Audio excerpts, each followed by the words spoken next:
നയപ്രഖ്യാപന പ്രസംഗത്തിൽ തിരുത്താവശ്യപ്പെട്ട് ഗവർണർ രാജേന്ദ്ര വിശ്വനാഥ് അർലേക്കർ. കേന്ദ്ര സർക്കാരിനെതിരായി വിമർശനമടങ്ങുന്ന 2 ഭാഗങ്ങളിലാണ് തിരുത്തൽ ആവശ്യപ്പെട്ടിരിക്കുന്നത്. ഗവർണർ തിരിച്ചയച്ച പ്രസംഗം തിരുത്താതെ സർക്കാർ ഇന്നലെ വീണ്ടും മടക്കി നൽകി. സർക്കാർ തിരുത്തൽ വരുത്തിയില്ലെങ്കിലും തയ്യാറാക്കി നൽകിയ പ്രസംഗം ഗവർണർ വായിക്കും. 2ാം പിണറായി സർക്കാരിന്റെ അവസാന നിയമസഭാ സമ്മേളനം നാളെ മുതലാണ്. ഷഫീദ് റാവുത്തർ തിരുവനന്തപുരത്ത് വിവരങ്ങളുമായുണ്ട്. ഷഫീദ്, ഏതൊക്കെ ഭാഗങ്ങളിലാണ് നയപ്രഖ്യാപനത്തിന് മുന്നോടിയായുള്ള പ്രസംഗത്തിൽ ഗവർണർ തിരുത്തൽ ആവശ്യപ്പെട്ടത്? എന്താണ് അതിന്റെ മറ്റു വിശദാംശം? ഗവർണർ രാജേന്ദ്ര വിശ്വനാഥ് ആർലേക്കറുടെ 2ാമത്തെ നയപ്രഖ്യാപന പ്രസംഗമാണ് നാളെ നടക്കാൻ പോകുന്നത്. വളരെ പ്രധാനപ്പെട്ടതാണ്. 2024-25 സാമ്പത്തിക വർഷത്തെ ബജറ്റ് അവതരണം അടക്കമാണ് നാളെ ആരംഭിക്കുന്ന നിയമസഭാ സമ്മേളനത്തിന്റെ പ്രധാനപ്പെട്ട കാര്യങ്ങൾ. അവിടെയാണ് ഈ നയപ്രഖ്യാപനവുമായി ബന്ധപ്പെട്ട് ഇപ്പോൾ ഒരു ചെറിയ രീതിയിലുള്ള കാര്യം ഉണ്ടായിരിക്കുന്നത്. നയപ്രഖ്യാപന പ്രസംഗത്തിൽ തിരുത്ത് ഗവർണർ ആണ് ആവശ്യപ്പെട്ടത്.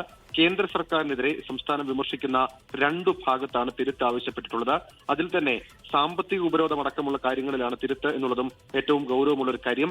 ഗവർണർ തിരിച്ചയച്ച പ്രസംഗം സർക്കാർ ഇന്നലെ വീണ്ടും മടക്കി നൽകിയിട്ടുണ്ട്. തിരുത്താതെയാണ് പ്രസംഗം മടക്കിയത്. ഏതായാലും ഈ നയപ്രഖ്യാപന പ്രസംഗം അത് ഗവർണർ മുഴുവൻ വായിക്കും.